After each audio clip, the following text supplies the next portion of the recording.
Just ahead, in less than 24 hours, the future of spring training on the Suncoast will likely be determined, and gator hunting is apparently getting more popular. The news starts now. This is ABC 7 News at 11. And I've always told my kids to stop, but I guess now I'm going to tell them to run. And if somebody gets hurt, you know what I mean, then we hire lawyers and we go to town because it's ridiculous. Off-road riders promise a revolt. City commissioners vote to ban all-terrain vehicles in Northport. Now some who ride say they'll have to break the law. Good evening, welcome. I'm Monica Yata. And I'm Scott Dennis. Thanks for being with us tonight. Off-road vehicles could be sidetracked in Northport. City commissioners voting tonight 4-1 to ban ATVs and off-road vehicles on public land and also on private land unless the owner gives written permission. It's an issue causing a heated debate, and off-road riders say they may be forced to break the law. That story is new tonight at 11. ABC 7's Travell Island is in our newsroom with more. Travell? Scott, it was a very intense discussion tonight. So many people showed up to voice their opinion. They actually had to open up an overflow room to fit everyone in. Now, off-road riders say that this ban will not give them a place to ride their vehicles. And if the ban does take effect, anyone who's caught riding these vehicles on public property or private land without permission can be ticketed or put in jail. Now, right now, Northport law says that officers cannot chase down these off-road riders to give them tickets. So some say if this ban passes on second reading, they'll be forced to break the law and then run from police. Every weekend, Brandon Adams says he straps up, puts his helmet on, and hits the humps on this dirt course. It's just a good time out here. You stay away from traffic. For the most part, most people stay off the roads. But now he and his ATV riding buddies will soon have to find another place to ride. I think it's a shame that they're trying to get rid of it. You know, it's a good recreation. In a special meeting Monday night, Northport City Commissioners heard arguments in a packed house from those that want the ATV ban. We are not the place for ATV riders. We don't have the land. This is private property, city property that they are trespassing on. And riders who want a place off-road for the family to enjoy. These people ain't watching Oprah. Every day Oprah is talking about families not together. We pull our families together, we have fun with them every day, and now they're trying to take our family right away from us.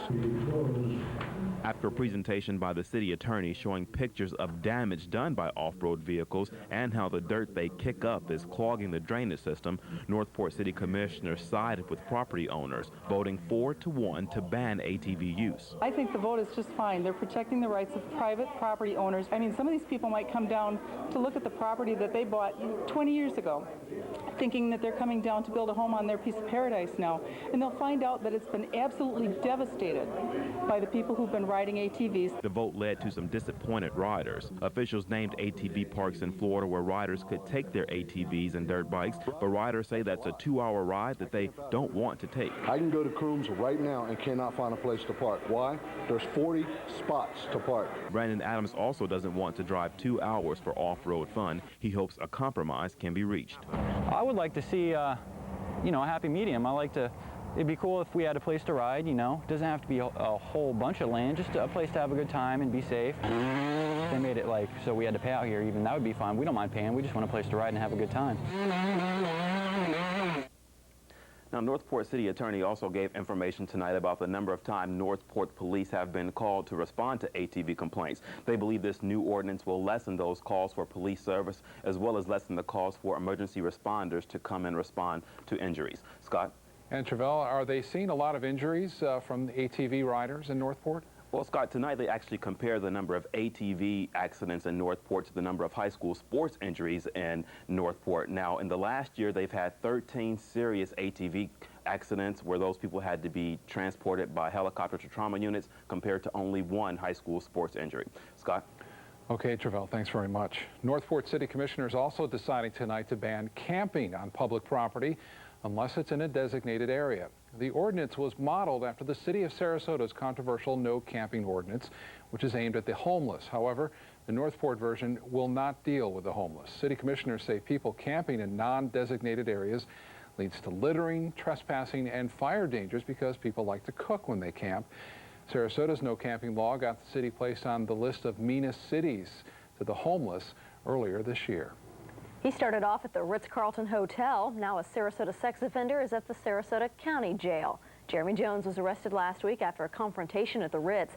He's charged with burglary, drug possession, and 1 count of battery on a law enforcement officer.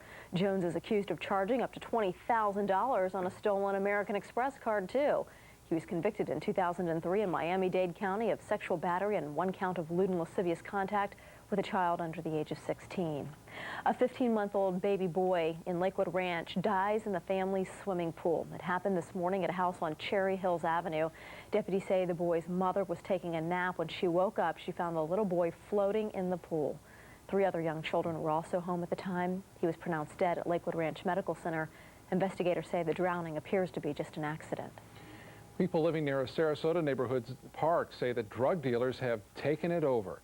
You can see the vandalism almost everywhere you look at the Mary Dean Park on Central and 15th Street. Spray paint is on the children's playground equipment, the fence has been torn up, and the park lights have been shot out. Neighbors say drug dealers got rid of the lights so that they can operate in the dark. You call the police about what's going on up here, and they tell you, well, there's nothing really we can do. We can't search them or anything. They weren't allowed in any other community in Sarasota. And I say we're not going to allow it here. Sarasota City Manager Mike McNeese says he's doing everything he can to address the problem. He says the city has put patrol officers out there and they're fighting to keep drug dealers behind bars longer. In the meantime, he says the city will clean up the graffiti and replace the broken lights. Time is running out for the spring training bill in Florida. Governor Jeb Bush has until tomorrow to decide whether he will sign the bill or veto it. If approved, $15 million in state money would be available to help keep Major League Baseball teams in Florida for spring training. Sarasota city leaders say they would use the money to build a new stadium for the Cincinnati Reds. The bill's sponsor, State Representative Nancy Dietert, says she's not sure why the governor is waiting until the last day to make his decision.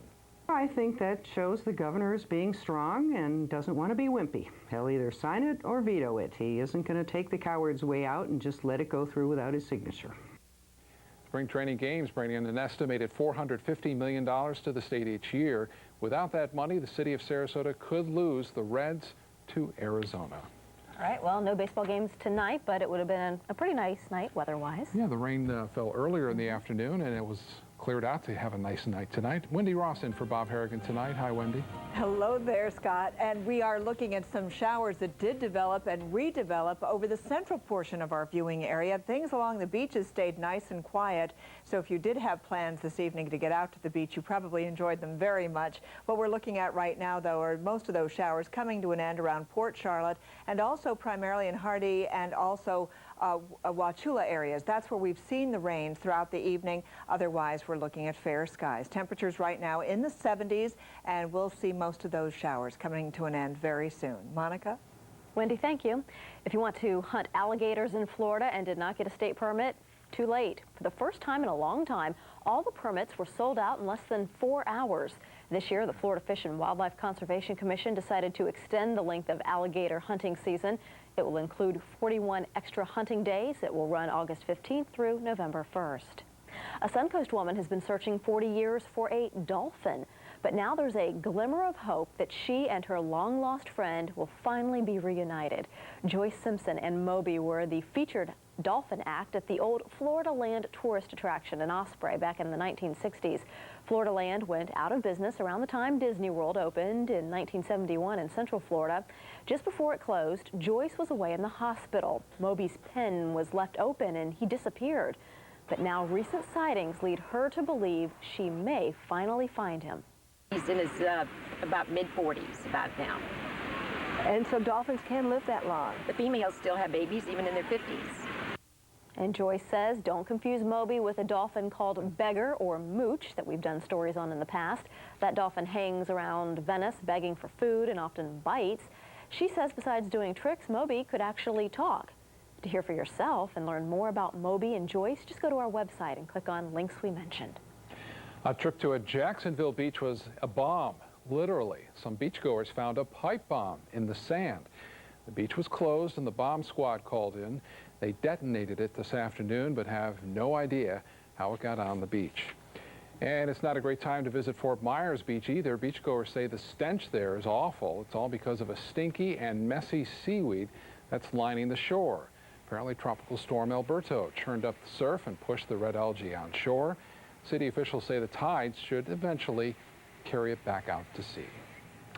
Ethanol is gaining in popularity as an alternative to gasoline. Just ahead, why a Florida lawmaker wants the state to get into the alternative fuel business. And a tax break for Hurricane Katrina victims. Plus, what witnesses saw a bus driver do right before he smashed into a convenience store.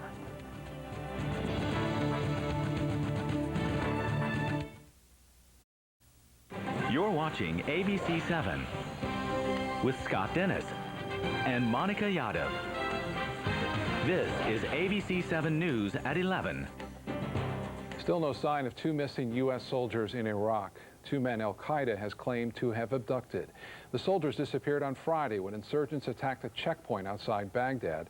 The U.S. military is now investigating Al-Qaeda's claims, and the families of the missing fear those claims may be true. I was mentally preparing myself, you know, for bad news, but I never thought that it would actually get kidnapped. I mean, one thing's being killed, another thing's getting kidnapped. Now you have to think about what the terrorists or insurgents are doing to him. If he's still alive, he might be getting tortured now. And thinking about that, it just bothers me. One thing's getting killed in action, another thing's getting taken by terrorists and getting tortured every day. 8,000 U.S. and Iraqi troops are looking for the missing soldiers. 5 people are hurt when a city bus slams into a convenience store, and we have the pictures that happened this morning in Washington State.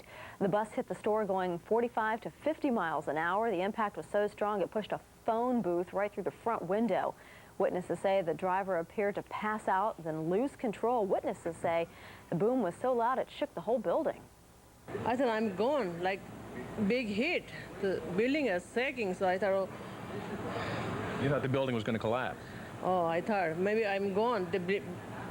I thought the building come to my head. The bus driver and 4 passengers were hurt, went to a local hospital. Investigators are looking into whether the bus driver had some sort of medical history that could have led to the crash. A Florida lawmaker wants Florida to get into the ethanol making business. The alternative fuel is rising in popularity because of high gas prices. Right now, it's available mainly in the Midwest, where it's made from corn. Senator Bill Nelson of Florida wants the state's sugar growers to get into the act, but critics argue against it, blaming the higher cost of sugar. Next month, the U.S. Department of Agriculture will issue a long-awaited study on the viability of converting sugar into ethanol.